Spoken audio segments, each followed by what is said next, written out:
Quando é que a gente utiliza uma segmentação por faixa etária aberta? Quando a gente está trabalhando com um produto de nicho aberto. Então, vou dar um exemplo aqui. Você está trabalhando com, emagrecimento. Emagrecimento é um nicho muito amplo. Então, não precisa necessariamente você ter lá um interesse muito restrito. Então, vale a pena você deixar aberto e só segmentar por faixa etária. Porque depois você vai escolhendo as melhores faixas etárias e permanece e a campanha continua. Agora, se você está fazendo teste de interesse, aí já não dá para você fazer isso. Por quê? Quando você faz teste de interesse, você tem que identificar qual é o melhor interesse para você. Ainda, né? Depois que você identifica os interesses, aí sim, se for o caso, você pode até segmentar por faixa etária naquele interesse. Então, uma coisa é nichos muito abertos, muito grandes. Emagrecimento, nichos de nicho adulto, né? Uma coisa muito genérica, muito ampla, muita gente nesses nichos, vale a pena você deixar público aberto e isso é segmentar apenas por faixa etária. Tem o Facebook, na documentação dele, ele sempre deixa uma coisa clara, que você deve buscar o maior público possível para permitir que o algoritmo trabalhe a seu favor. O Facebook diz isso, que públicos muito restritos, você deve evitar públicos muito restritos. A menos que você esteja trabalhando com remarketing, é claro. Então, o que acontece? O Facebook está cada vez mais inteligente, ele está querendo que a gente entregue para ele cada vez mais o controle das campanhas, enfim, o controle dos nossos negócios para ele.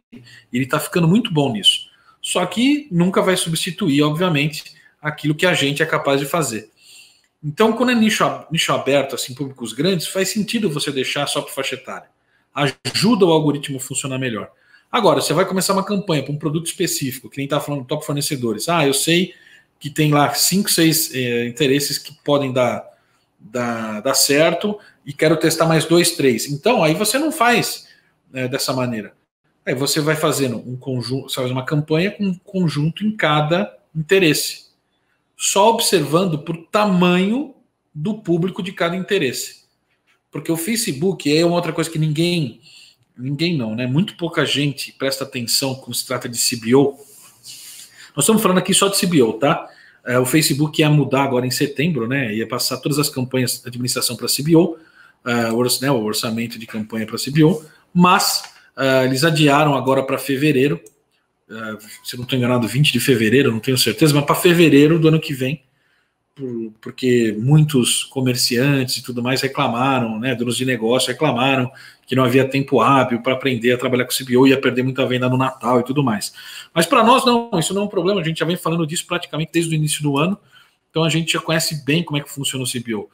E quando você faz teste de interesses, tem que observar o tamanho, porque o Facebook ele faz a distribuição orçamentária baseada também no tamanho. Então, se você tem um público que você tem um tamanho, digamos, de 200 mil pessoas e outro público com 1 milhão de pessoas, é natural que ele concentre mais orçamento nesse público de 1 milhão de pessoas. Não é proporcional, não é porque tem 200 e outro 1 milhão que ele vai concentrar 5 vezes mais orçamento nesse de 1 milhão. Não é isso.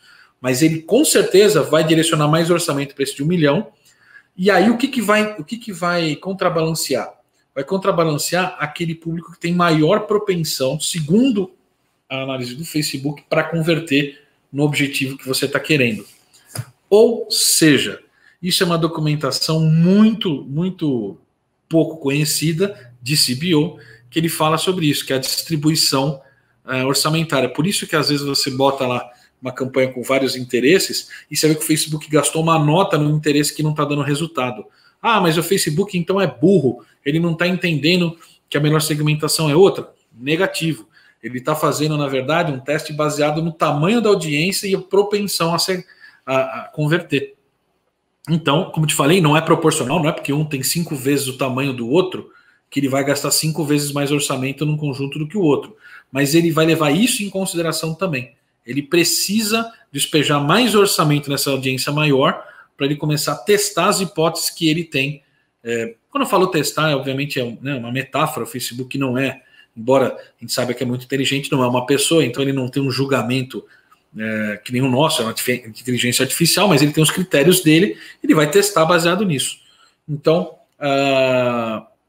isso é importante que a gente saiba. Então, a gente só tem que tomar cuidado quando separa interesses para não fazer interesses muito pequeninos, interesses, por exemplo, de 70 mil, 80 mil, comparado ao interesse que tem 300, 1 milhão ou mais. O ideal é que você mantenha mais ou menos uniforme. Rodrigo, mas o interesse que eu quero testar tem só 120 mil, o que eu faço? Embaixo tem aquela abinha lá, expandir interesses. Você pode ou não ativar. Você pode manter no 100 mil se você quiser, ler os números e a partir dali interpreta, que a gente tem que começar a aprender a pensar sobre isso, interpretar os números, ou você vai lá e clica em expandir para ele aumentar o público. Aliás, essa função existe para isso. Quando você tem um público muito restrito, um interesse muito restrito, você clica ali para que o Facebook possa aumentar esse público e você possa ter resultados melhores. Mas se é teste de interesse, talvez não. Teste de interesse talvez valha a pena você manter eles lá, roda, percebe os interesses que funcionam melhor, fecha os que não importam, chega lá em 2, 3 interesses que são muito bons, e se for o caso, você abre segmentação de faixa etária. Tá? Se você está testando 4 interesses e ainda vai testar faixa etária e gênero, você vai ter uma campanha com 50 conjuntos. Você vai colocar 300, 400 reais por dia? 500 reais por dia? Não. Você vai colocar quanto? Você vai colocar 40, 30, 50. Então, cara, não joga dinheiro fora. Concentra, tem o resultado, depois você começa a abrir e aí aumenta o orçamento, entendeu? É um processo também, tá? É um framework que funciona bem. Por isso que eu falei, você vai entrar num jogo, você tem que saber quais são as suas perspectivas, você tem que saber, tem que conhecer o seu adversário, você tem que entender como o jogo funciona. Senão, cara, a chance de você ganhar é muito pequena, muito restrita. Eu lembro que há um tempo atrás surgiu aquele, como é que chama? Uma expressão que o pessoal falava, o marketing da esperança, aquele que você faz marketing e espera dar certo. Pois é, tem muita gente fazendo anúncio ainda se fazendo valer do marketing da esperança, ou seja, bota uma campanha e torço para ela funcionar. Não é assim que a gente faz tráfego, gente. Não é assim que a gente tem que pensar em trabalhar. Nenhum negócio funciona na base da esperança de que vai dar certo. A gente tem que saber o que está fazendo. E é o que eu sempre insisto.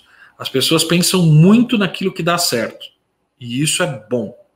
Mas tão bom quanto, ou talvez até mais útil do que isso, é você entender porque algo não dá certo.